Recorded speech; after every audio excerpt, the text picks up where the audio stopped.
It wasn't just a frustrated radio call, it was a message in plain sight. "I can't attack, I've got no fuel, mate."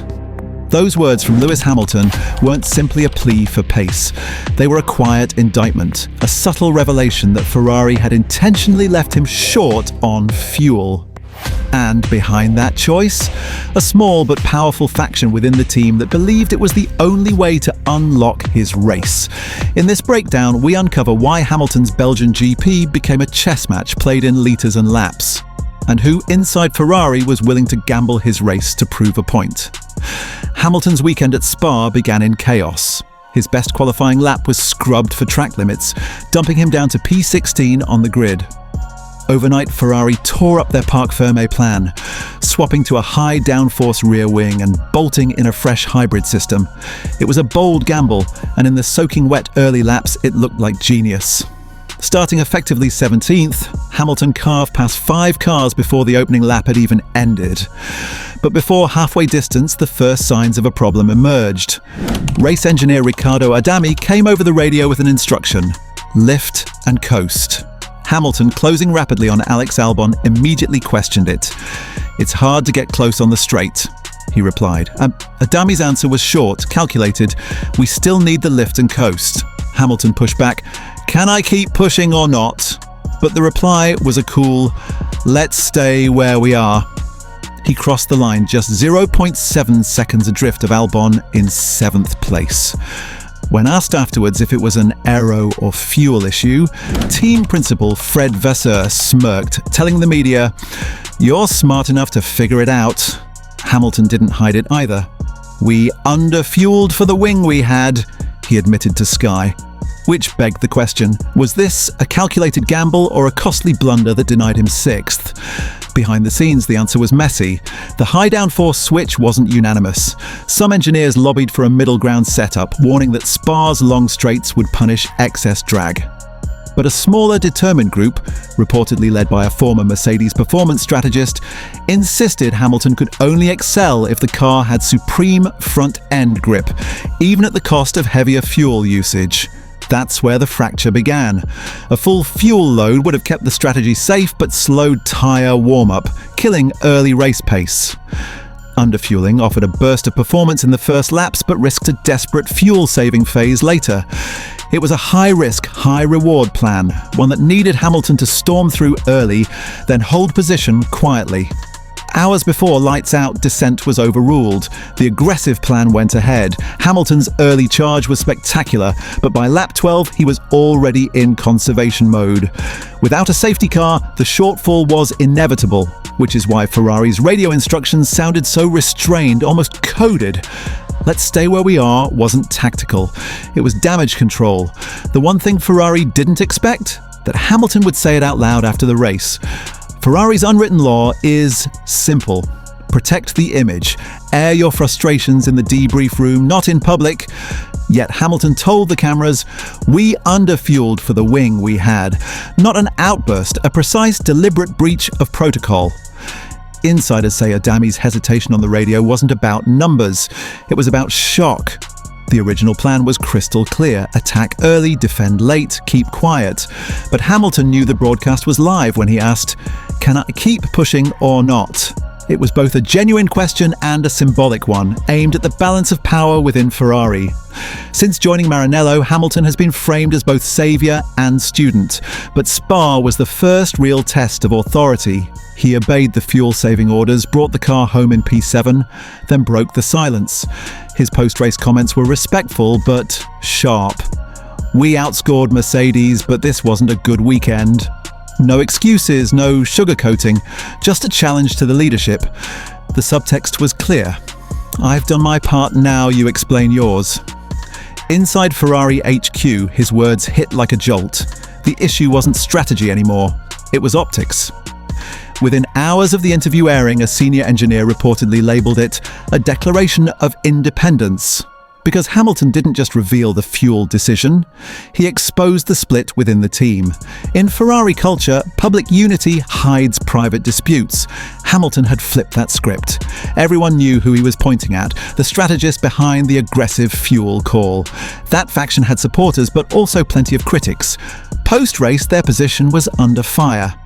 Adami, a voice familiar from Vettel's era, suddenly looked vulnerable. His brief crack in tone on the radio, unusual for someone normally so composed, was seen by some as a reaction to feeling exposed. Others believe he understood Hamilton's stance, even if he couldn't say so. Vasseur brushed off the fuel question in front of cameras, but behind closed doors the mood was icy. Ferrari's top brass dislikes losing control of the narrative, and Hamilton's words weren't just frustration, they were leverage. For the first time since joining, his influence inside the garage might be rivaling the technical decision-makers themselves. Up until Spa, Hamilton had been patient, following Ferrari's process, letting the engineers lead, trusting their judgment. But once the underfuel episode unfolded, something in his approach changed. A team insider put it bluntly, "He stopped being the student, now he's the one asking the questions." His post-race words weren't heated bursts of emotion, they were calculated. By confirming the fuel shortfall on camera, he pulled a decision into the public light that Ferrari couldn't justify without admitting there'd been internal disagreement. That move forced a change in atmosphere. Briefings became more open. Engineers began involving him earlier in discussions, giving choices instead of orders. The tone shifted, quietly but unmistakably, because Hamilton had proven something. When he talks, the paddock listens. And that kind of influence can't be brushed aside. Not everyone welcomed it.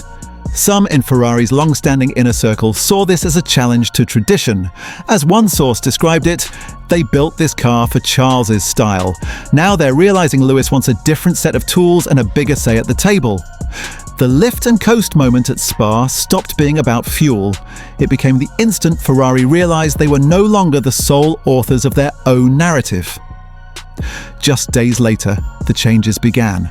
Simulator runs at Maranello were suddenly different. A model previously shelved was dusted off and reinstated at Hamilton's request. Not for Leclerc, not for balance, but to address what Lewis called predictability loss when running with low fuel loads. It wasn't a routine tweak either. Insiders say it bypassed normal sign-off procedures. One engineer described it as non-standard data injection. Another hinted Hamilton had imported elements from his old Mercedes feedback framework, complete with metrics Ferrari had rarely focused on before. This was about trust, or more accurately, control. Spa had given Hamilton leverage. His read on the situation had been right. He'd adapted, delivered, and now his voice was carrying more weight than before. One of the clearest signs, the pedal trace update. A tiny line on a graph, but a huge shift in philosophy. Hamilton wanted sharper throttle response exiting slow corners, even if it meant sacrificing some of the rear stability Ferrari valued. 2 days after Spa, that change was active in the sim. No announcement, no fanfare. Leclerc, for his part, stayed silent in public. But behind closed doors, his camp worried the car's balance was slowly tilting toward Hamilton's preferences. The torque map, the early throttle modulation, the brake bias adjustments, all small shifts, but together they were moving the car away from his sweet spot. Engineers who once defaulted to Charles's feedback were now double-checking Hamilton's notes first. One insider described the mood as tense but civil. No blow-ups, no shouting, but during simulator debriefs, the questions that used to land on Leclerc's desk were being aimed at Hamilton. It was a symbolic change. The man who had been Ferrari's clear development leader was now watching his influence drip away, bit by bit. And Hamilton didn't need to demand control, he was earning it. One correction, one recovery drive, one fuel-limited masterclass at a time. Which brings us to the edge of something bigger. Spa wasn't just another race, it was the start of Ferrari's next identity crisis. And Monza could be where that tension bursts into the open. On paper, Monza should unite Ferrari. It's home, it's pride, it's the heart of the Tifosi. But behind the garage doors, the atmosphere is more cautious than celebratory.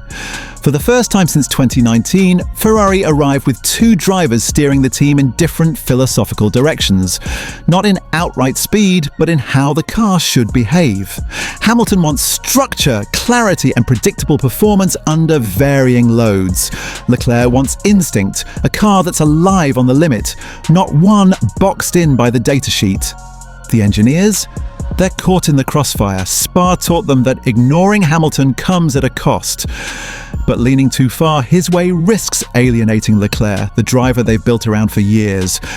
And that's the fracture nobody wants to admit is there. Monza will be loud, not just from the grandstands, but inside the team. Every simulator choice, every race day strategy call, every hint of fuel saving will be weighed like political currency.